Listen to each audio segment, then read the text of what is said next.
नमस्कार साथियों, स्वागत है आपका क्लासेस परीक्षा वीक्षण में। मैं रोहित सर आप लोगों के साथ 14 मई के आपका जो पीसीएस की प्रारंभिक परीक्षा होनी है उसके लिए मैं आपके साथ तत्पर हूं। और कुछ लोगों को बहुत ज़्यादा लग रहा है, अरे सर आप जो है रेगुलर वीडियो नहीं आते हैं। ऐसा कुछ लोग लगता है कि सर क्या आप कर पाएंगे, कंप्लीट कर पाएंगे। मेरे ऊपर विश्वास रखिए, ठीक है ना। हमें पता है कि आपको आपके मंजिल तक कैसे पहुंचाना है। आराम आराम से अगर पहुंच जाए तो काहे टेंशन लेने की जरूरत है। अगर हम बहुत तेजी के साथ खत्म करवा देंगे सब कुछ तो आपको पढ़ने मन खत्म हो जाएगा, मन ही नहीं लगेगा फिर आपका। मुझे पता है कि मुझे कोर्स कैसे कंप्लीट करवाना है। अब उसको चाहे बहुत तेज भाग के कंप्लीट कर लो और चाहे धीरे धीरे कंप्लीट करो। 14 मई मुझे पता है, 13 मई या 10 मई को मैं आपका पूरा सिलेबस कंप्लीट कर दूंगा। और सिलेबस कंप्लीट करने का ये मतलब नहीं होता कि आप केवल उस चीज को जाके आपने जल्दी जल्दी मान लीजिए हमने बहुत तेजी से पढ़ा भी दिया। मान लीजिए एक चीज में बहुत तेजी से पढ़ा दिया, पढ़ाने के बाद आपने जल्दी जल्दी कंप्लीट कर लिया। मार्च लास्ट तक या अप्रैल लास्ट तक आपने कंप्लीट कर लिया सब कुछ। मान लीजिए कि हमने 20 अप्रैल तक 25 अप्रैल तक सब कंप्लीट कर लिया। अब फिर आगे पढ़ने मन खत्म हो जाएगा कि अरे चलो ठीक है, उसको लास्ट टाइम में रिवीजन कर लेंगे। आदमी का जो मन होता है ना, उसके अंदर एक डर बना रहना चाहिए कि हमारा अभी सिलेबस कंप्लीट नहीं है, हमें अभी पढ़ना है। थोड़ा हम मेहनत तो कर ही रहे हैं, पूरा प्रयास है कि पूरी तरीके से आप लोग के दिमाग में एक एक चीज फीड कर दें। आपको भी थोड़ा सा मेहनत करना है। कुछ किताबें आपको मैंने बताई हैं, उनको लेकर हमारे पढ़ाने से पहले पढ़ लेंगे थोड़ा सा, तो ज़्यादा चीज़ें मेरी समझ में आएंगी। हो सकता है कि हमसे कहीं गलती हो तो उस चीज़ को सुधार भी किया सकते हैं। कोई आदमी पूर्ण नहीं है। जिनसे हमने पढ़ा जरूरी नहीं कि हर चीज़ सही पढ़ी हमने भी बताया कि हाँ सर यहाँ थोड़ी गलती हो गई थी, तो उन्होंने माना, एक्सेप्ट किया कि हाँ यार गलती हो गई है यहाँ पे। ठीक है, तो आप भी हमको बता सकते हैं कि सर यहाँ पे थोड़ा गड़बड़ हुई है। ठीक है, तो हम उसको सुधारने का प्रयास करेंगे, क्योंकि पढ़ाने के लिए बहुत सारी चीजें बतानी होती है। हो सकता है कहीं गलती से हमसे कुछ गलत लिख गया हो। ठीक, पहली बात। दूसरी बात ये रही कुछ लोग परेशान है, सर करंट अफेयर्स नहीं दे रहे हैं। करंट अफेयर्स भी देंगे, करंट अफेयर्स भी देंगे। एक फेज आपका कंप्लीट हो चुका है, दूसरा फेज बचा है।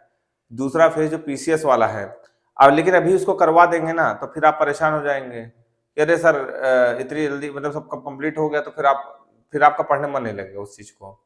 तो उसके लिए थोड़ा सा भी हमने रोका हुआ करंट अफेयर्स को। अभी आपका भारतीय संविधान जल्दी जल्दी कंप्लीट करवाते हैं, फिर आधुनिक इतिहास कंप्लीट करवा देंगे। और जो करंट अफेयर्स होगी ना, करंट अफेयर्स को हम हमारे दिमाग में पूरा स्ट्रक्चर है, करंट अफेयर्स को कैसे कंप्लीट करवाने हैं। और विश्वास मानिएगा उस करंट अफेयर से बाहर कुछ भी नहीं जाएगा। ठीक, तो चलिए सारी बातें हो चुकी हैं। और हाँ, ओटीआर वन टाइम रजिस्ट्रेशन जरूर कर दीजिएगा यूपी पीसीएस की साइट में जाकर, उत्तर प्रदेश राज्य लोक सेवा आयोग की साइट में जाकर। अगर उसको नहीं करेंगे तो आप लोग फॉर्म फिल नहीं कर पाएंगे 31 मार्च से पहले पहले। ठीक, तो चलिए अब ज्यादा समय न बर्बाद करते हुए आज हम लोग भारतीय संविधान में पढ़ेंगे राज्य के नीति निर्देशक तत्व। फिर वही बात जो हम हर बार एक बात कहते हैं कि आपको ये क्यों पढ़ना है। देखिए देखिए हम लोग भी बहुत जब पढ़ते थे तो हम लोग पता नहीं चलता था कि राज्य की नीति निर्देशक तत्व तो पीसीएस में भी आ रहा है, राज्य की नीति निर्देशक तत्व तो आईएएस में भी आ रहा है, राज्य की नीति निर्देशक तत्व तो वनडे एग्जाम में भी आ रहा है, रेलवे में, एसएससी में, ग्रुप डी में, हर जगह राज्य की नीति निर्देशक तत्व तो आ रहा है। तो कैसे बाइफर्केशन होगा, कैसे हम कैसे तैयारी करेंगे ताकि हम आईएएस के लिए यूपीएससी स्तर की तैयारी करें या इस राज्य लोक सेवा आयोग स्तर की तैयारी करें। हम कैसे तैयारी करें कि हम वनडे एग्जाम की तैयारी करें। 20 तैयारियां नहीं होती हैं, एक बार तैयारी कर लीजिए। आप चाहे वनडे एग्जाम में बैठ जाइए, अगर आपको लगता है कि यार वहां नहीं हो पा रहा है तो यहाँ पे जरूरी छोटे एग्जाम दिए जाए। हर लोग, सभी लोग देते हैं, एक्सेप्ट चाहे कोई करे या ना करे, सब लोग देते हैं। तो मैं आपको बता रहा हूं, एक लाइन याद रखिएगा। यदि आपने रटा, आपने पढ़ा और पढ़ के उस चीज को रट लिया, तो आप वनडे एग्जाम की तैयारी, एसएससी है, यूपी ट्रिपल एससी है, अब ऐसे लिखा हुआ है, इसको आप रट लीजिए। आप SSC UP triple SC exam निकाल ले जाएंगे, इसके बाहर कहीं कुछ नहीं अगर राज्य के नीति निर्देशक तत्व में। यदि आपने पढ़ के समझा तो आप यूपीएससी और यूपीपीसीएस में इतने लाइनों से ज्यादा अगर कहीं किसी एग्जाम में आ जाए, चाहे वो यूपीएससी हो चाहे यूपीपीसीएस हो, तो बताइएगा। पढ़ के समझना, और शायद इसीलिए आप हमारे साथ में हैं। नहीं, राज्य की नीति निर्देशक तो सब जगह लिखा हुआ है, सब जगह सारी किताबों में लिखा हुआ। अगर समझना है तो हमारे साथ चलिए। तो समझ गए ना, अगर रटा तो वनडे एग्जाम, समझा तो सिविल सेवा में, और दोनों नहीं किया तो बेरोजगार रह जाएंगे। चलिए ठीक, स्टार्ट करते हैं। चलिए ठीक, राज्य की नीति निदेशक तत्व, लाइन लाइन पढ़ते जाएंगे और उस चीज को समझते जाएंगे। भारत के संविधान के भाग 4 में, भाग 3 तक हमने पढ़ा दिया था मौलिक अधिकार, भाग 4 में क्या दिया हुआ है? राज्य के नीति निदेशक तत्व, अनुच्छेद नंबर 36 से लेकर 51 तक।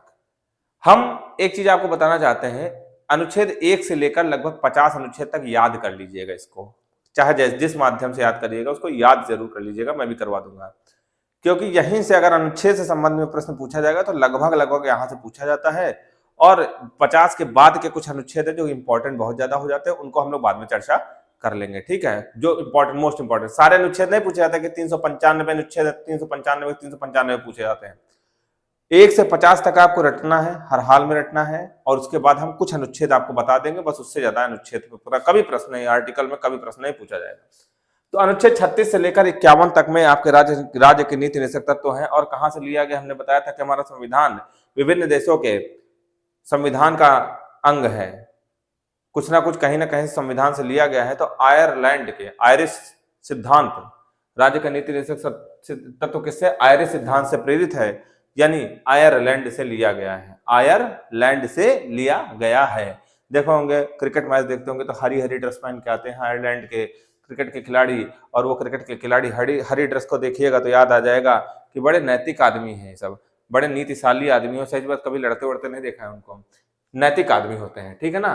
तो आयरलैंड। अब आते हैं, अगली बात करते हैं, जहां मौलिक अधिकार प्रवृत्ति में नकारात्मक है, जहां मौलिक अधिकार प्रवृत्ति में नकारात्मक है, वही नीति निदेशक तत्व सकारात्मक प्रवृत्ति रखता है। इसका क्या मतलब हुआ? ये यहां से देखिए, इतनी बात हम बता रहे हैं आपको। ये 4 लाइन, 1 2 3 4 5 लाइन आप याद रखिएगा। ये पीसीएस और आईएएस के लिए बनी है, ये 5 लाइन है, और ये सब बाकी वनडे एग्जाम की है, ठीक है। पीसीएस आईएएस में यहां बनता है प्रश्न, ऐसा नहीं है नहीं बनता है, लेकिन पीसीएस और आईएएस में यहां और यहां ये 4-5 लाइनें हैं, यहां से प्रश्न पक्का देखने को मिलेगा, और यहीं से बनता ही है घुमा के प्रश्न, तो यहां समझना जरूरी हो जाता है, ठीक। तो जहां मौलिक अधिकार प्रवृत्ति में नकारात्मक है, वहीं नीति निदेशक तत्व प्रवृत्ति में सकारात्मक है। इसका क्या मतलब हुआ? मौलिक अधिकार में हर जगह लिखा हुआ है कि राज्य अगर आपके लिए ऐसा कार्य करता है तो आप उसके विरुद्ध कहां जा सकते हैं? न्यायालय जा सकते हैं। इसका क्या मतलब हुआ? कि राज्य को यह कार्य नहीं करना होगा, या किसी व्यक्ति विशेष को यह कार्य नहीं करना होगा। समझ गए कि नहीं समझ गए? राज्य के कृत्यों के विरुद्ध गारंटी हमने बताई थी, जैसे मान लीजिए छुआछूत का उन्मूलन हमने बताया था कि अनुच्छेद 17 में है, यानी छुआछूत नहीं होनी है। ये बताया था कि नहीं बताया था आप लोगों को? तो यानी मौलिक अधिकार में हर जगह नकारात्मकता की भावना आ रही थी। राज्य को ये नहीं करना है, राज्य को वो नहीं करना है, राज्य को ये ऐसा नहीं करना, राज्य को वैसा नहीं करना, यानी नकारात्मक प्रवृत्ति का है।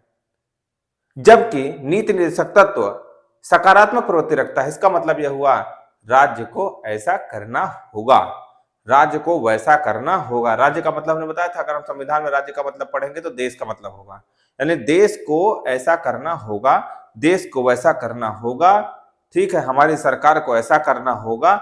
समझ गए कि नहीं समझ गए? नकारात्मक और सकारात्मक, मतलब नहीं की भावना मौलिक अधिकार में और हाँ की भावना नीति निदेशक तत्व, और किसके संदर्भ में? राज्य के संबंध में।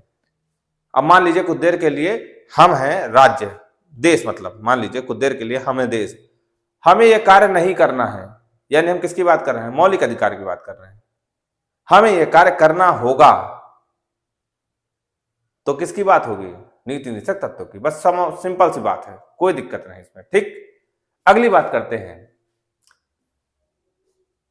ये जो है राज्य के नीति निदेशक तत्व गैर वाद्य योग्य है और कानून न होकर नैतिक एवं राजनीतिक मान्यता प्राप्त है। इसका क्या मतलब हुआ? इसको पूरा पढ़ लो तब ज्यादा समझ में आएगा। इसको लागू करने के लिए विधान बनाने की आवश्यकता है, यानी विधान का मतलब होता है कानून बनाने की आवश्यकता है। सरकार द्वारा लागू करने के बाद ही नागरिकों को प्राप्त है। अब इसका क्या मतलब हुआ? पीसीएस और आईएएस में कई बार प्रश्न पूछा गलत कर देते हैं। इसका मतलब क्या है, ठीक समझिए। मतलब जैसे एक राज्य है, मतलब अपना देश है,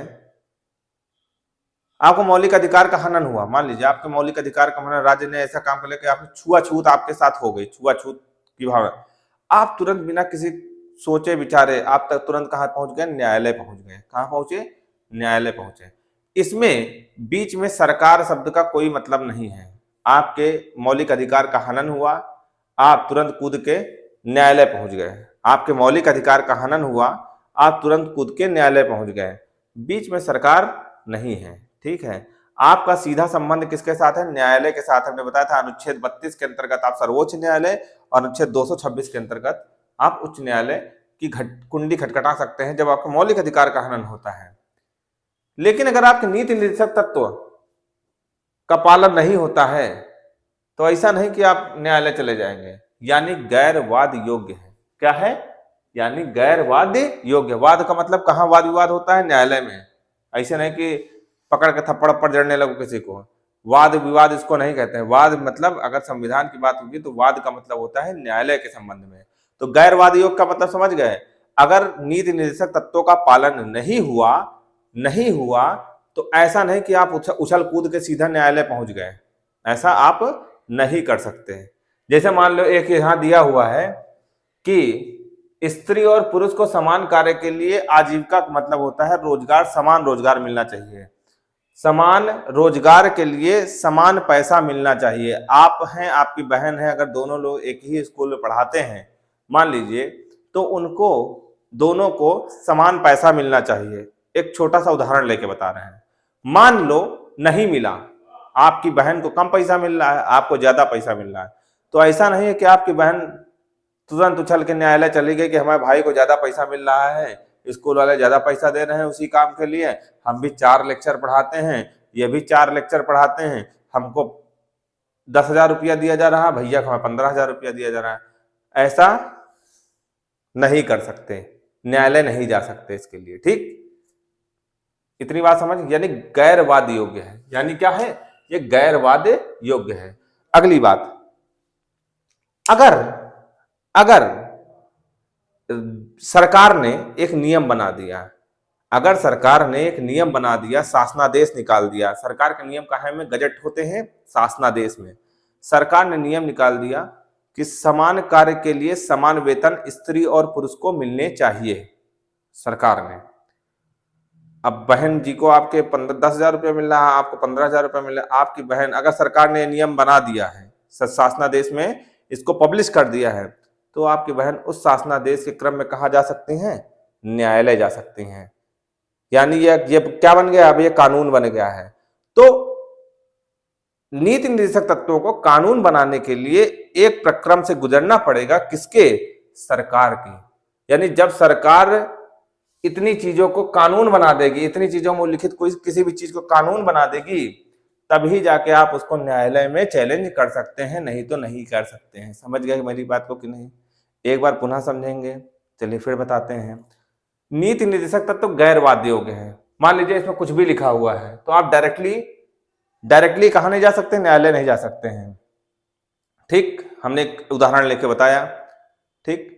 लेकिन अगर वही चीज, इसमें लिखी हुई चीज को सरकार एक कानून बना दे, सरकार एक कानून बना दे, तो आप उसको लेकर कहां जा सकते हैं, न्यायालय जा सकते, तब वो वाद योग्य हो जाएगा। लेकिन अभी ये फॉर्मली, नॉर्मली ये वाद योग्य नहीं होता। अगर संविधान में लिखा तो लिखा है, और वो भी लिखा हो गैर वाद योग्य है, लेकिन वाद योग्य कब बन जाएगा, जब सरकार उस पर क्या कर लेगी, कानून बना देगी। कानून कैसे बनता है पता है, बहुत लोग, सब लोग पता होगा, लेकिन नहीं, हम आपको फिर से बताना चाह रहे हैं, बहुत लोग ऐसे होंगे, हो सकता नए हो। कोई भी, जैसे मान लीजिए कि किसी के 2 झापड़ रसीद काटना, हम देखो ऐसे ही पढ़ाते हैं, ठीक है ना, पचे तो पढ़िएगा, नहीं तो फिर आपके पास बहुत सारे ऑप्शन।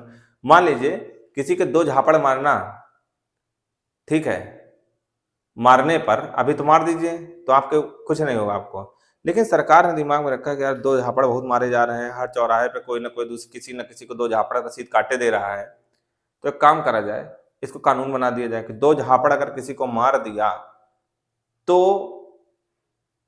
आपको 1 दिन की सजा हो जाएगी।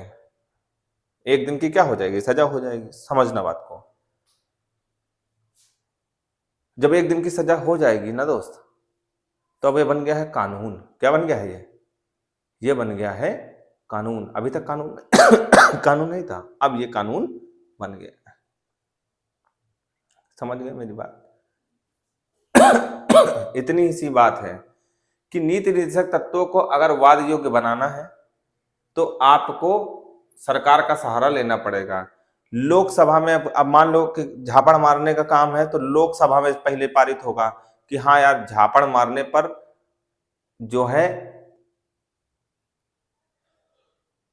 लोकसभा सहमत हो गई कि यार 1 दिन की सजा होनी चाहिए भाई। देखो सीधी सी बात, तो लोकसभा हो गई, फिर ये पारित हो गया यहाँ से बहुमत से, तो वो जाएगा कहाँ? विधानसभा ओ राज्यसभा। राज्यसभा में भी पारित हो गया कि हाँ यार बहुत मारपीट हो रही है, 1 दिन की सजा का प्रावधान करना है। विधानसभा में पारित हो गया तो वो कहाँ जाएगा? राष्ट्रपति महोदय के पास, और राष्ट्रपति महोदय ने उसका कह दिया, सिग्नेचर कर दिया कि हाँ भाई बहुत मारपीट हो रही है और ये बात सही है, 1 दिन की सजा हो जाएगी। उसी दिन से वो क्या बन जाएगा? कानून बन जाएगा। लोकसभा, राज्यसभा, राष्ट्रपति, अगर तीनों ने पास कर दिया उसको तो कानून बन गया। ठीक, या फिर ऐसा भी हो सकता है कि पहले राज्यसभा जाए, राज्यसभा में पास हो जाए, तो लोकसभा में जाए, लोकसभा में पास हो जाए, तब अंतिम रूप से किसके पास जाता है? राष्ट्रपति को। राष्ट्रपति ने अगर मोहर लगा दी तो समझ लो उस दिन से कानून बन गया। अगर आपने किसी को 2 झापड़ रसीद काट दिए तो आपको 1 दिन की सजा हो जाएगी, लॉकअप में गुजारने पड़ेंगे। तो कानून बनाने की प्रक्रिया होती है। इतनी बात मेरी समझ में आ गई होगी। तो अगर राज्य के नीति निर्देशक तत्वों को कानून सरकार ने बना दिया तब ये वाद योग्य हो जाएंगे, लेकिन अभी अगर संविधान किए गए ऐसे फॉर्मली बात करें तो ये वाद योग्य नहीं होते हैं। कोई दिक्कत इसमें नहीं होनी चाहिए। लास्ट में एक बार फिर हम आपको समझाने का प्रयास करेंगे। ठीक, चलिए अगली बात करते हैं कि इसमें हमने बताया था 36 से लेकर 51 तक में सब कुछ वर्णित है राज्य के नीति निर्देशक तत्व। तो 36 37 कोई मतलब के नहीं, 38 राज्य लोक कल्याण की अभिवृद्धि के लिए हेतु कानून बनाएगा। पीसीएस और आईएएस में यहां से प्रश्न बनता है, लोक कल्याण की अभिवृद्धि के लिए मतलब ऐसे कार्य, ऐसे कानून बनाएगा सरकार, ऐसे कानून बनाएगी जिससे हमारे समाज का कल्याण हो, जिससे हमारे समाज का क्या हो? कल्याण हो। अब भाई एक काम लड़की भी कर रही, लड़का भी कर रहा है, अगर दोनों को समान कार्य के लिए समान वेतन नहीं मिलता है, पैसे नहीं मिलते हैं, तो क्या हमारे समाज का कल्याण होगा? नहीं होगा। हमारे समाज का कल्याण नहीं होगा। तो राज्य को यानी देश को हर मतलब वो कार्य करना होगा जिससे हमारे समाज का कल्याण हो। तो लोक कल्याण की अभिवृद्धि। अब आपसे पीसीएस प्रश्न पूछती है कि लोक कल्याण की भावना कहां पर है? मौलिक अधिकार में है, राज्य के नीति निर्देशक तत्व में है, या मौलिक कर्तव्य में है, या आपके प्रस्तावना में? तो आपका कहां पे है? लोक कल्याण की अभिवृद्धि कहां पे है? राज्य के नीति निर्देशक तत्व। जितने भी काम होंगे सब आपके समाज के कल्याण से संबंधित होंगे। ठीक है, तो ये प्रश्न गलत मत करिएगा, गुजारिश आपसे यही है। ठीक, अगली बात करते हैं। अनुच्छेद 39 में क्या दिया हुआ है? अनुच्छेद 39 में दिया हुआ है, हमने लिख दिया ऐसे शॉर्ट में, पुरुष बराबर स्त्री। और पुरुष बराबर स्त्री कहाँ में? आजीविका में है। और दूसरा है भौतिक संसाधनों का वितरणकारी न्याय, आर्थिक विकेंद्रीकरण। इसको ऐसे नहीं लिखना चाहिए था हमको। पुरुष ये अलग है और ये अलग है, ठीक है ना, ये अलग है, इसको हम समझते हैं। पुरुष बराबर स्त्री यानी अगर कोई पुरुष एक काम को करते हैं तो अगर 10 रुपए आदमी को मिल रहा है तो 10 ही रुपए किसको मिलेगा? औरत को मिलेगा। इसको कहते हैं, यह किस में लिखा हुआ? अनुच्छेद 39 में लिखा हुआ है। अनुच्छेद 39 में एक चीज और लिखी है, भौतिक संसाधनों का वितरणकारी न्याय और आर्थिक विकेंद्रीकरण। ये किस चिड़िया का नाम है? तो बड़ा भयंकर लग रहा है। इसका मतलब क्या हुआ? भौतिक संसाधनों का वितरणकारी न्याय। अब मान लो कि अंबानी जी के पास इतना पैसा है कि वो देश का पूरा राशन खरीद सकते हैं, पूरा राशन खरीद लें। राशन क्या होगा? भौतिक संसाधन हो गया। पूरा राशन खरीद लें और अपने यहाँ डंप कर लें, अपने यहाँ क्या कर लें? डंप कर लें। देखें कि यार प्याज और आलू में बढ़िया मार्जिन आ रही है, एक काम करो, सब देश का पूरा प्याज और आलू खरीद लो, प्याज आलू टमाटर खरीद के अपने डंप कर लो, और 500 रुपए किलो आलू बिकेगी, 500 रुपए किलो प्याज बिकेगी। यानी भौतिक संसाधनों का आर्थिक भौतिक संसाधनों का वितरणकारी न्याय नहीं हो रहा है। अंबानी ने सब कुछ खरीद लिया है, अब वो 500 रुपया में बेचे या 1000 रुपया में बेचे, ये उनके ऊपर डिपेंड है।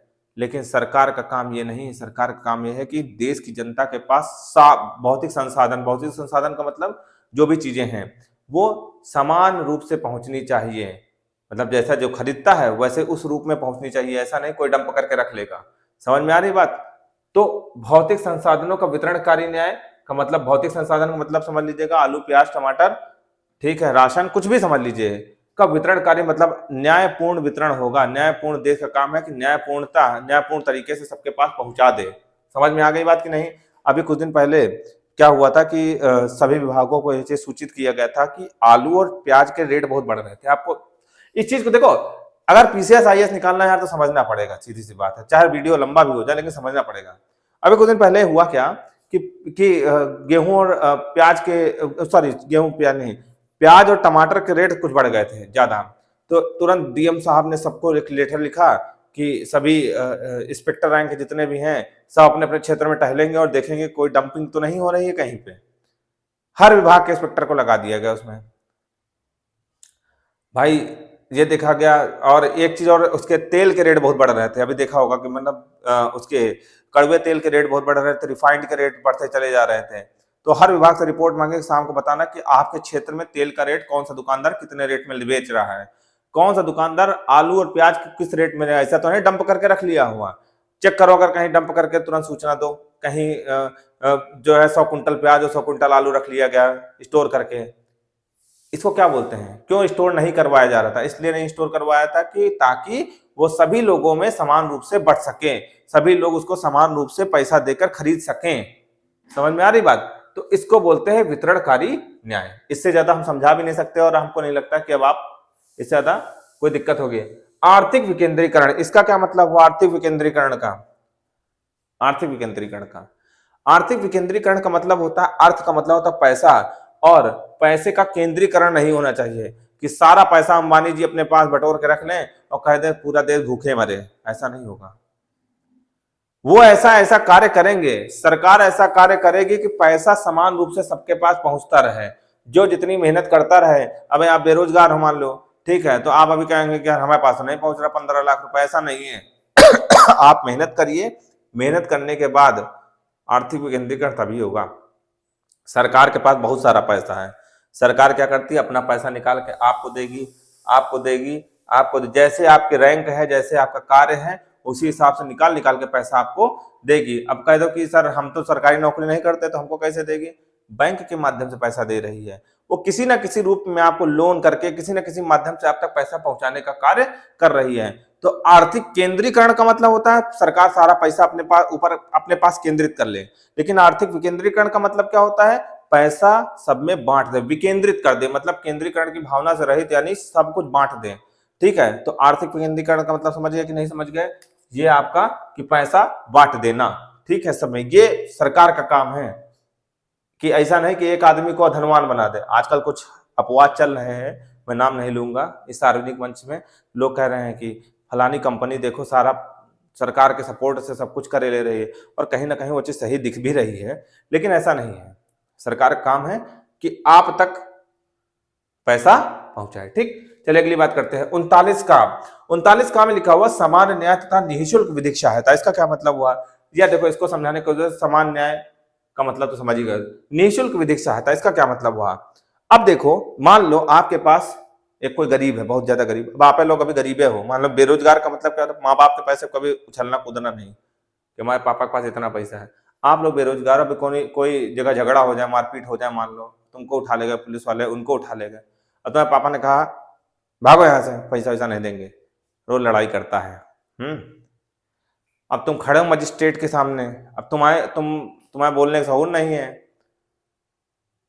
लगा कि तुमको एक वकील की जरूरत है, लगा कि तुमको एक वकील की जरूरत है, तो ऐसा नहीं है कि तुमको वकील नहीं, तुम्हें निःशुल्क विधिक सहायता मिलेगी। तुम बेरोजगार हो, पता लगा बेरोजगार हो, तो तुमको सरकार एक वकील प्रोवाइड करेगी, जिसको बोलते हैं निःशुल्क विधिक सहायता, तुमको सरकार के द्वारा दी जा रही है। अभी पिछली बार पीसीएस में प्रश्न पूछा गया था, निःशुल्क विधिक सहायता किसके तहत, किस अनुच्छेद के तहत? अनुच्छेद 39 का के तहत। इतना समझ में आ गया?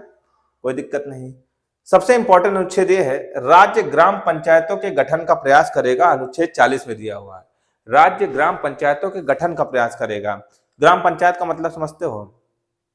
देखो, सबसे ऊपर जिला होता है, जिले के नीचे आते हैं तहसीलें, मतलब एक जिला, जिला किससे बनेगा? तहसीलों से मिलके, सदर तहसील, फलाना तहसील, ढिमाका तहसील।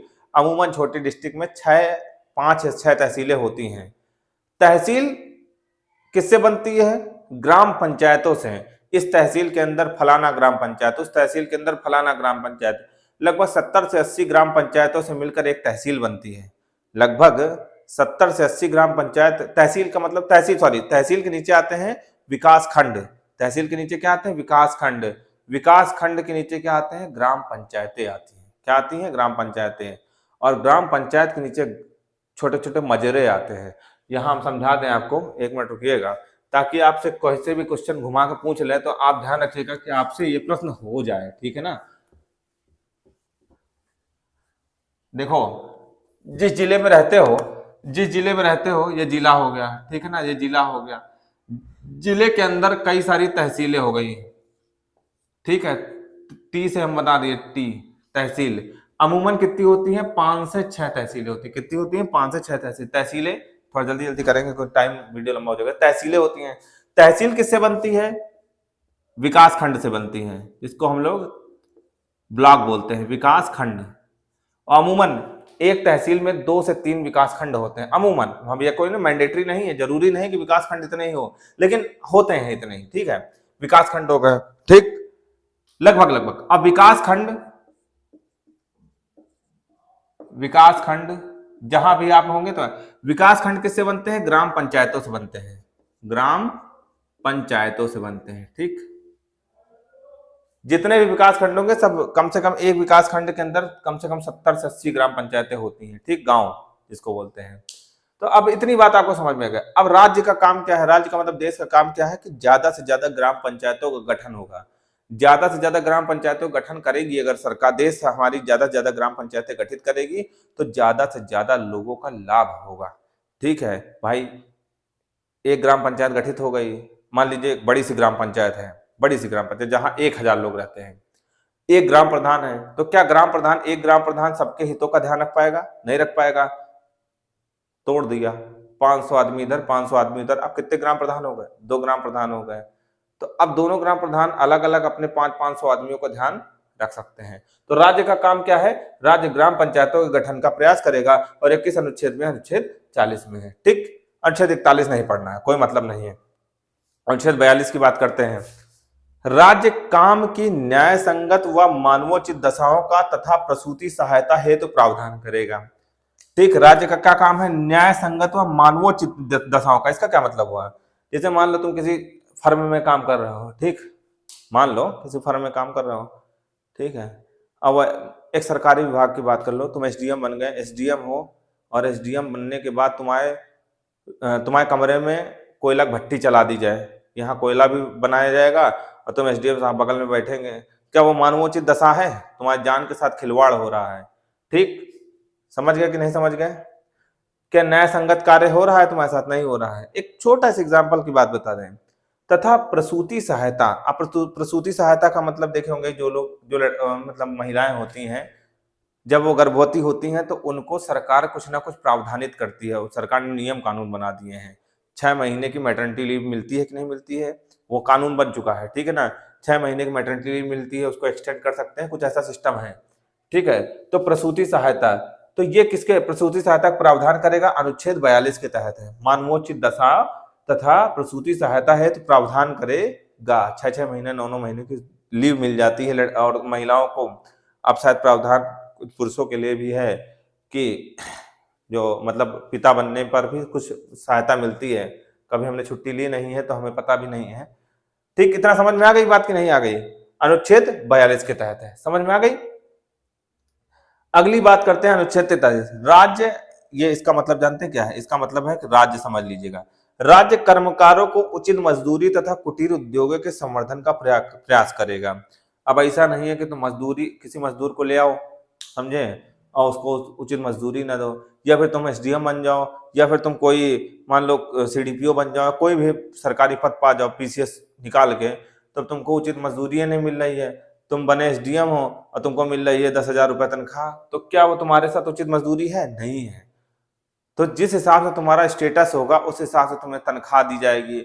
और केवल उनको ही नहीं, जो लोग गैर सरकारी आदमी भी हैं उनको भी मजदूरी की, मान लो महंगाई का स्तर बहुत ज्यादा है हमारे, और लोगों को तनख्वाह इतनी नहीं मिल पा रही है, ठीक, तो तुरंत सरकार क्या करेगी? उस पर एक्शन ले लेगी, ठीक है। और कुटीर उद्योगों का संवर्धन, देखे होगा कुक्कुट पालन हुआ, ये हुआ, मतलब मत्स्य पालन हुआ, ये सब कुटीर उद्योगों के अंतर्गत आते हैं। इनको सरकार बढ़ावा देने का प्रयास, ताकि अधिक से अधिक लोगों को रोजगार मिल सके, अधिक से अधिक लोगों को क्या मिल सके? पैसा मिल सके। तो इसके संवर्धन का प्रयास करेगा। देखे होंगे कि जो ग्राम पंचायतें होती हैं वहां आप लोग कुटीर उद्योग का ज्यादा, कुक्कुट पालन हुआ, ये सब करते हैं। तो क्यों करते हैं जानते हैं? क्योंकि सरकार से सहायता भी मिलती है। मधुमक्खी पालन हुआ, ठीक है, तो सरकार से कुछ अपना पैसा लगा दे, कुछ सरकार ने दे दिया, और दोनों लोग मिलकर बढ़िया आराम से पैसा कमा रहे हैं। तो समझ गए क्यों? क्योंकि लोगों को उचित मजदूरी मिल सके, लोगों को काम मिल सके। ये किसका काम है? राज्य का काम है, ठीक। अगली बात करते हैं, इसमें बहुत सारे कानून बन चुके हैं, सरकार ने बना दिए हैं, तो इस पर लड़ाई की जा सकती है। आपको मतलब लड़ सकते हैं, आप इस पर लड़ सकते हैं। बहुत सारे, इसमें ऐसा नहीं सारे नहीं, बहुत बहुत में आपको आप लड़ सकते हैं। कानून बन चुके हैं, लेकिन कुछ ऐसे हैं जिसमें अभी कानून बनाने की आवश्यकता है। समान सिविल संहिता लागू करने का प्रयास करेगा राज्य। कौन करेगा? राज्य समान सिविल संहिता लागू करने का प्रयास करेगा, अनुच्छेद 44 में लिखा। इसका क्या मतलब है? समान सिविल संहिता, अपने देश में केवल गोवा में समान सिविल संहिता 1887 के नाम से शायद लागू है। पुर्तगाली समान सिविल संहिता 1887, ये क्वेश्चन वनडे एग्जाम वाले जरूर तैयार कर लें कि समान सिविल संहिता कहाँ लागू है। एकमात्र राज्य है गोवा जहां लागू है। कभी समझा है कि ये क्या है? ये जानते हैं? जैसे मान लीजिए कि हम हिंदू हैं, कोई हमारा चैनल देख रहा होगा मुस्लिम होगा, हो सकता है दूसरा आदमी सिख हो, सब लोग अपने अपने धर्म देखे कि हर धर्म की अपनी एक मान्यता होती है, हर धर्म की अपनी एक मान्यता होती है, अलग अलग मान्यताओं के लोग होते हैं। समझ गए मेरी बात की नहीं? और सबके यहाँ अपने अपने नियम कानून लागू होते हैं। हमारा हिंदू है तो हिंदू धर्म में अलग नियम कानून चलते हैं, मुस्लिम में शरीयत चलता है, सिख में भी कुछ ना कुछ चलता है, मुस्लिम में, ईसाई में भी, सबके यहाँ अलग अलग। लेकिन राज्य का काम क्या है? देश का काम क्या है? कि वो समान सिविल संहिता लागू करेगा। मतलब हमारा जो व्यक्तिगत कार्य है वो हमारा देश उसको व्यक्तिगत कार्य को पंथ निरपेक्षता से अलग करेगा। मतलब क्या है? मतलब क्या है कि हमारा जो देश है, राज्य है, वो धर्म से अलग काम होगा। राज्य में किसी प्रकार का कोई धर्म, हर आदमी, चाहे वो हिंदू हो, चाहे मुस्लिम हो, चाहे सिख हो, चाहे ईसाई, कोई भी आदमी हो, वो हिंदू मुस्लिम सिख ईसाई के कानून के हिसाब से नहीं चलेगा, वो देश के कानून के हिसाब से चलेगा। इसको कहते हैं समान सिविल संहिता। समझ में आ गई बात कि नहीं? मतलब आप कहते हो कि हम मुस्लिम हैं तो हमारे यहाँ ये कानून चलता है, हमारे कुरान में ऐसा लिखा है। हम कहते हैं हम हिंदू हैं, हमारे रामायण महाभारत में ऐसा लिखा हुआ है, हमारे वेद पुराण में ऐसा लिखा हुआ है। अभी है ऐसा, लेकिन जिस दिन से समान सिविल संहिता लागू हो गई पूरे देश में, आप अपने कुरान और हम अपने महाभारत और वेद पुराण को लेकर कभी लड़ाई नहीं कर सकते हैं, ठीक है ना? अभी समान सिविल संहिता लागू नहीं है, तो इसलिए कुछ भी करो। लेकिन जिस दिन से लागू हो गई उस दिन से हिंदू मुस्लिम सिख ईसाई चाहे कोई भी हो, उसके लिए उसके धर्म से ऊपर देश का संविधान हो जाएगा। ध्यान रखिएगा इस चीज को, उसके धर्म से ऊपर क्या हो जाएगा? देश का कानून हो जाएगा। समझ गए बात को? अभी गोवा में ऐसा है, गोवा में हिंदू मुस्लिम सिख ईसाई सब एक जैसे हैं। उनके यहाँ उनके कुरान नहीं चलता है, किसी की बाइबल नहीं चलती है, किसी के वेद पुराण नहीं चलता है, वहां पर वहां का कानून चलता है। राज्य का जो कानून होगा सबसे सर्वोपरि वही होगा। समझ गए मेरी बात को? यानी राज्य का कानून अपने धर्म से अलग, राज्य के कानून को उसके मतलब धर्म से अलग कर दिया जाए, यही समान सिविल संहिता है। हिंदू मुस्लिम सिख ईसाई सब एकदम बराबर, ठीक, किसी का कोई कानून नहीं चलेगा, चलेगा केवल राज्य का कानून। यही समान सिविल संहिता है। और ये केवल कहाँ लागू है? ये गोवा में लागू है। पुर्तगाली जब गए थे, पुर्तगालियों ने ऐसी समान सिविल संहिता लागू की थी, क्योंकि वो सब ईसाई थे। उन्होंने गोवा में पुर्तगाली सिविल संहिता 1887 के नाम से लागू किया था। लेकिन देश आजाद हो गया, 1961 के आसपास वो लोग छोड़ के गए थे, देश आजाद हो गया, सब कुछ हो गया, लेकिन वहां का कानून आज तक बदला नहीं है। ठीक, चलिए अगली बात करते हैं। 6 वर्ष से कम आयु के बालकों के लिए देख रेख व शिक्षा का प्रबंधन कौन करेगा? अनुच्छेद 45 का करेगा। 6 वर्ष से कम आयु के, इस चीज को ध्यान रखिएगा पीसीएस और आईएएस की तैयारी करने वाले। 6 वर्ष से कम आयु के बालकों, वो लोग पेपर में कैसे घुमा देते हैं, 6 वर्ष से कम अथवा 6 वर्ष तक के। जब आप 364 दिन के रहेंगे, 5 साल 364 दिन के लिए रहेंगे, तब तक आपके लिए 45 का लग, जैसे आप 6 साल के पूरे हो जाएंगे आपके लिए ये नियम खत्म हो जाएगा 45 का। इस चीज को ध्यान रखना, दिमाग में जब भी पेपर सॉल्व करने लगना तो उस चीज को ध्यान में रखना। मतलब जितने भी 6 वर्ष से कम के बच्चे हैं उनकी देखभाल के लिए, उनके शिक्षा के लिए राज्य प्रबंधन करेगा, मतलब देश प्रबंधन करेगा। देखे होंगे अभी कुछ सर्वे चल रहा था। देखो हम सरकारी विभाग से जुड़े इसलिए हम आपको बहुत अच्छी तरीके से चीज समझा सकते हैं। एक सर्वे चल रहा था अभी, सर्वे में क्या हुआ कि देखा गया कि बच्चों जो छोटे छोटे बच्चे थे, 6 वर्ष से कम के बच्चे थे, उनको कई श्रेणियों में बांट दिया गया। कई श्रेणियों में क्या बांटा गया, मतलब कि अति कुपोषित, कुपोषित ऐसे होता ना, कुपोषित बच्चा है कि बहुत ज्यादा कुपोषित बच्चा है, ठीक है, या कुपोषित से अब थोड़ा थोड़ा बाहर आने लगा है। तो उधर से डीएम साहब ने फरमान जारी किया कि सारे बच्चों को आज क्या करा जाएगा, केला बांटा जाएगा, दूध बांटा जाएगा। देखे होंगे आंगनबाड़ियां जो है बांटती हैं, घर घर जाके पंजीरी बांटती है, बहुत सारी चीजें बांटती हैं। तो वो किसका काम है, राज्य के ही यानी देश के कहने पर, देश के सरकार के कहने पर ही वो 6 वर्ष से कम आयु के बच्चों में आंगनबाड़ियां घर घर जाकर बच्चों के घी दिया जाता है। सब देखे हैं, ये किस अनुच्छेद के अंतर्गत 45 का, लेकिन 6 वर्ष से कम के बच्चों के लिए, ठीक, उनके शिक्षा का प्रबंधन भी किया जाता है। ये 46वां संविधान संशोधन हुआ था, कौन सा, 46वां संविधान संशोधन सन 2002। एक बार चेक भी कर लीजिएगा क्योंकि हम फैक्ट रटे नहीं रहते हैं, लेकिन जितना याद रहता है उतना बता देते हैं। 46वां संविधान संशोधन सन 2002। अब देखो 45 के आगे का लिख गया तो इतना समझ लीजिएगा कि किसी न किसी संविधान संशोधन के तहत ही जोड़ा गया होगा। तो आपसे ये भी पूछा जा सकता है कि किस अनुच्छेद के संविधान संशोधन के तहत ये लागू हुआ है। तो 46वें संविधान संशोधन 2002 के तहत 6 वर्ष से कम आयु के बालकों के लिए, बालकों मतलब बच्चे, देख रेख व शिक्षा का प्रबंधन कौन करेगा, राज्य करेगा। कोई दिक्कत नहीं होनी चाहिए इसमें। अनुच्छेद 46 ना भी पढ़े तो छोड़ सकते, बहुत ज्यादा इंपॉर्टेंट नहीं है, फिर भी ध्यान रखिएगा। अनुसूचित जातियों, अनुसूचित जनजातियों तथा अन्य दुर्बल वर्गों के हेतु शिक्षा तथा आर्थिक हितों में वृद्धि करने का प्रयास कौन करेगा, राज्य करेगी। ठीक, कोई दिक्कत नहीं इसमें, सब लोग समझ रहे हैं इसको। अगली बात करते हैं, अनुच्छेद 47, राज्य लोगों के पोषाहार स्तर, जीवन स्तर ऊंचा करने तथा लोक स्वास्थ्य सुधारने का प्रयास करेगा। बहुत अच्छे तरीके समझ लीजिए इसको। अभी हाल में फ्री राशन वितरण प्रणाली चल रही है, पीडीएस, जिसको पब्लिक डिस्ट्रीब्यूशन सिस्टम कहते हैं। एनएफएसए 2013 एक्ट भी आ चुका है, यानी अब कानून बन गया है इसको, ठीक है ना। पहले कानून नहीं था, एनएफएसए एक्ट आया 2013। पहले क्या होता था, राशन आता था, मतलब राज्य क्या करेगा, लोगों के पोषाहार स्तर, पोषाहार स्तर का मतलब यह हुआ कि लोगों के, ऐसा नहीं होगा कि लोग जो है दर दर की ठोकरें खा रहे हैं, खाने के लिए, भूख मिटाने के लिए लोगों से भीख मांग रहे हैं। तो उसके लिए क्या राज्य ने क्या किया है, फ्री पब्लिक डिस्ट्रीब्यूशन सिस्टम लेके आई, पीडीएस प्रणाली इसको बोलते हैं, राशन वितरण प्रणाली इसको बोलते हैं। तो सरकार ने मिनिमम कॉस्ट पे 2 रुपया किलो गेहूं और 3 रुपया किलो चावल पे आपका जो है पोषाहार स्तर उठाने का, जीवन स्तर ऊंचा करने का। भाई अब आप भीख नहीं मांगेंगे तो आपका जीवन स्तर ऊंचा हो रहा है कि नहीं हो रहा है। तथा लोक स्वास्थ्य के लिए सीएससी सेंटर खुले हुए हैं, स्वास्थ्य सेवाएं दी जा रही हैं। अनुच्छेद किसमें दिया हुआ है, 47 में दिया हुआ है। इतनी बात समझ में। अब आप ये कह दो कि सर ये वाद योग्य नहीं, अब वाद योग्य बन गया है पोषाहार स्तर, क्योंकि एनएफएसए क्या बन चुका है, एक्ट बन चुका है 2013, यानी कानून बन चुका है। वो पहले 2013 पहले कानून नहीं था, अब ये वाद योग्य हो गया है, न्यायालय आप जा सकते हैं। ठीक, चलिए अगली बात करते हैं। मैंने बताया था कि बहुत सारे इसमें कानून बन चुके हैं और कुछ अभी बनने बाकी हैं। ठीक, चलिए अगली बात करते हैं। जैसे अब यही कानून नहीं है, 44वां कानून अभी बना नहीं है, ठीक है।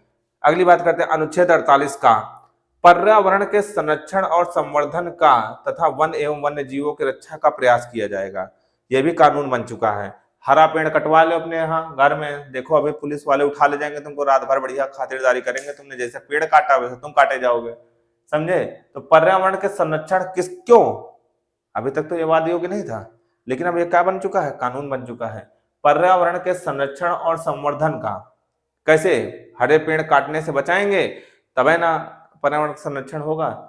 एवं वन्य जीवों के, मार दो जरा एक शेर, शेर बाद में मरेगा, पहले तुम मारे जाओगे, क्यों, क्योंकि अब एक कानून बन चुका है। समझ में आ रही बात, ये अनुच्छेद 48 का कहता है। ठीक, इतनी बात हमारी समझ में आ गई होगी। अब इनको यार इतना देखो, पीसीएस और आईएएस की तैयारी कर रहे हो या किसी भी स्तर के एग्जाम की तैयारी कर रहे हो, मेरी बातों को समझ तो गए ही होगे, बाकी थोड़ा अपना भी दिमाग, हो सकता है कि मेरे समझाने से ज्यादा आपको अच्छे तरीके से समझ में आ जाए अपने खुद के पढ़ने से। मैं तो आपको एक उंगली पकड़ के चलना सिखा रहा हूं, बाकी दौड़ना आपका काम है। चलिए अगली बात करते हैं। राष्ट्रीय स्मारकों, स्थानों तथा वस्तुओं के संरक्षण का प्रयास कौन करेगा, राज्य करेगा। राज्य राष्ट्रीय स्मारकों, स्थानों तथा वस्तुओं का, अभी इसमें कोई कानून नहीं बना, देखे होगे, चले जाओ लाल किला, आगरा के ताजमहल, ऐसे देखोगे एक से एक आते हैं छिछोरे टाइप के, वो सब ऊट पटांग चीजें लिख देते हैं दीवालों पर, ठीक है। और जिस दिन से कानून बन गया ना, हमने बताया बहुत सारी चीजें कानून के तहत आ गई हैं, अभी ये कानून, कुछ चीजें बची हुई जो कानून के तहत नहीं है। जिस दिन से दीवालों पर लिखने पर 4 डंडे मारने का प्रावधान हो जाए, कोई नहीं लिखेगा, ठीक है। लेकिन अभी ये नीति निषेधक तत्व है कि अभी आपकी नैतिकता ये कहती होगी, समझाया जाता है कि देखो भैया लिखो नहीं, फेसबुक पे लिखा जाता है, लोग यूट्यूब पे समझाते हैं कि भैया किसी स्मारक पे लिखो नहीं, उसके मतलब खराब कर रहा है उसको। लेकिन अभी जिस दिन से कानून बन जाएगा ना, कहीं कुछ लिखा दिख जाए तब बताइएगा, अभी कानून बनाना ही है। तो राज्य राष्ट्रीय स्मारकों, स्थानों तथा वस्तुओं के संरक्षण का प्रयास करेगा, राष्ट्रीय स्मारक आप समझ लीजिएगा, ठीक है ना। अगली बात करते हैं, राज्य न्यायपालिका कार्यपालिका से पृथक, राज्य न्यायपालिका को कार्यपालिका से पृथक करने का प्रयास करेगा। राज्य न्यायपालिका को कार्यपालिका से पृथक करने का प्रयास करेगा। इसका क्या मतलब हुआ, न्यायपालिका कार्यपालिका, इसका क्या मतलब हुआ। देखो सर्वोच्च न्यायालय की अगर बात करेंगे तो न्यायपालिका है, जो न्याय देता है वो काहे में आएगा, न्यायपालिका में आएगा, और जो कार्य करता है वो कार्यपालिका में आएगा। इतनी बात समझ में आ गई। जैसे मोदी जी, योगी जी हैं और उनके साथ हम लोग सरकारी कार्य करते हैं, सरकारी कर्मचारी हैं, तो आप समझ लें हम लोग कार्यपालिका के अंग हैं, कार्य करके देते हैं, और हमारे कार्यों में त्रुटि होती है या किसी के कार्यों में त्रुटि होती है तो उस पर न्याय कौन देता है, न्यायपालिका देती है। अब राज्य क्या करेगा, न्यायपालिका को कार्यपालिका से अलग करने का प्रयास करेगा। क्यों करेगा, क्यों करेगा भाई, इससे क्या मतलब निकलेगा। इसलिए अभी राम मंदिर का मुद्दा हुआ था, आपको हम देखो जितनी चीजें सब आपको जोड़ के बताएंगे तो मजा आ जाएगी आपको। अभी उंगली उठने लगी थी बीजेपी के ऊपर कि उन्होंने न्यायपालिका से साठगांठ करके अपने पक्ष में जो है फैसला करवा लिया। क्यों, इसमें क्या होता, बीजेपी का वर्चस्व बढ़ जाता देश के सामने कि देखो इतने दिन से राम मंदिर का मुद्दा सॉल्व नहीं हुआ और आते ही बीजेपी ने सॉल्व कर दिया। और ये कैसे सॉल्व होता, लोगों के दिमाग की बात हम बता रहे हैं। लोगों ने ऐसा सोचा कि फलाने इनसे मिल लिया जाए न्यायपालिका से और ऐसे से कर लिया जाए, जस्टिस से मिल लिया जाए, ऐसे से कर लिया जाए। अच्छा, हमारे न्यायपालिका में कुछ संविधान में कुछ त्रुटियां छोड़ भी दी गई हैं, छोड़ दी गई, भगवान जाने, कि जो भी चीफ जस्टिस होगा, सीजेआई होगा, मतलब वो अपनी नौकरी छोड़ने के बाद कोई सा भी कार्य कर सकता है, कोई सा भी कार्य कर सकता है। तो दिमाग में आता है कि कोई सा भी कार्य कर सकता है, तो सेटिंग हो गई। अगर न्यायपालिका कार्यपालिका मिलकर काम कर रहे हैं तो जो वर्तमान सरकार है, जो रूलिंग पार्टी, उसने न्यायाधीश से कहा तुम हमारे पक्ष में फैसला दे दो, आज तुम हमारे पक्ष में फैसला दे दो, कल तुमको हम फलाने राज्य का राज्यपाल बना देंगे। अब उनकी कलम सोच विचार के घूमने लगी, जो चीज सही जिस दिशा में जानी चाहिए उस दिशा में नहीं जा रही है, अब उनकी दिशा कौन सी दिशा में चलने लगी, राज्यपाल बनने की दिशा में। तो समझ, इस चीज के लिए ये प्रावधान किया गया है कि राज्य न्यायपालिका और कार्यपालिका को पृथक करने का प्रयास करेगा। और छोटे से स्तर से समझा दे, मान लो जैसे मान लो कि तुम्हारे मौलिक अधिकार का हनन हो गया, ठीक है, छुआछूत की भावना तुम्हारे साथ, अब तुमने न्यायालय कुंडी खटखटा दी, या वो भी छोड़ दो, मान लो कि जमीन तुम्हारी हड़प ली गई, ठीक, थोड़ा लंबा वीडियो हो गया, जमीन तुम्हारी हड़प ली गई अब जमीन तुम्हारी हड़प ली गई, ठीक है, अब तुमने क्या किया, न्यायालय कुंडी खड़, कोई नहीं सुन रहा तुम्हारा, एसडीएम साहब के पास गए वो भगा दिए, नायब तहसीलदार के पास गए वो भगा दिए, तहसीलदार के पास गए वो भगा दिए, डीएम ने भगा दिया, भाग जाओ यहाँ से। अब तुम्हारे पास क्या रास्ता बचेगा, तुम्हारे पास रास्ता बचेगा हम न्यायालय की कुंडी खटखटा दें, ठीक, ये मौलिक अधिकार की बात कर रहे हैं। तुम जा सकते हो, मौलिक अधिकार के लिए तुम सीधा कोर्ट जा सकते हो। कोर्ट गए, तुमने बताया कि ऐसी ऐसी बात हो गई, तो कोर्ट क्या करेगा? अगर कोर्ट तुम्हारे गांव के, पहले तो एसडीएम साहब से, छोटे कर्मचारियों से बात ही नहीं करेगा, वो तुम्हारे एसडीएम को तलब करेगा। कई अगर उसने तुम्हारे कागज में दस्तावेज देखे और तुम्हारे सब कुछ सही है, तो एसडीएम और डीएम को तलब करेगा, आ जाओ कोर्ट बेटा। अब डीएम साहब और एसडीएम साहब ने सिस्टम बना रखा है विपक्षी से तुम्हारे, ठीक है, और न्यायाधीश महोदय भी उनको बुला के आए और चाय पिलाए बैठा के। तुम्हारे दिमाग में, दिल में क्या होगा कि इन दोनों के बीच में क्या हो चुकी है, सेटिंग हो चुकी है, हमारा कोई काम अब यहाँ पे नहीं होना। अगर चाय पिला के बैठा के प्यार से बात करने लगे, चाय पिलाने लगे, तो तुम्हारे दिमाग में क्या होगा कि इन दोनों लोगों ने सेटिंग बना ली है। तो राज्य का कर्तव्य क्या है कि न्यायपालिका अलग रहेगी और कार्यपालिका अलग रहेगी, तभी जनता का हित होगा। देखे हो कभी तुम लोग? देखे नहीं हुए, यूट्यूब पे वीडियो पड़े हुए हैं, देखो कैसे न्यायालय के सामने जो है डीएम एसडीएम एकदम बिल्ली बने खड़े रहते हैं, ठीक है, बड़े बड़े अधिकारी, ये तो छोटे हैं फिर भी जिले स्तर के हैं, बड़े बड़े सचिव वचिव टाइप के, वो जाके एकदम बिल्ली मतलब जो डीआईजी वाईजी स्तर के एकदम रैंक के स्तर, जी sir sir sir my lord करते रहते हैं। क्यों? क्योंकि राज्य और कार्यपालिका और न्यायपालिका को कौन पृथक कर रहा है, तभी जनता का क्या होगा, हित होगा। इतनी बात समझ में आ गई होगी। अगली बात करते हैं, अंतरराष्ट्रीय शांति और सुरक्षा में अभिवृद्धि कानून, इसमें अनुच्छेद 51 के तहत, इसमें हम ज्यादा समझाएंगे, इसमें क्या समझाने वाला है। अंतरराष्ट्रीय शांति और सुरक्षा, देश का काम ही है कि पाकिस्तान हमला ना कर दे, तुम्हारी सुरक्षा होती रहे, बस इसमें क्या है, ठीक। तो शायद राज्य की नीति निषेध तब तो दोस्तों समझ में आ गया होगा। अब आप चाहे आईएएस का पेपर उठा लीजिएगा, अगर मेरी बातें समझ में आ गई होंगे, चाहे पीसीएस का उठा लीजिएगा, और चाहे वनडे एग्जाम का कोई भी प्रश्न उठा लीजिएगा, आपसे सारे प्रश्न हो जाएंगे।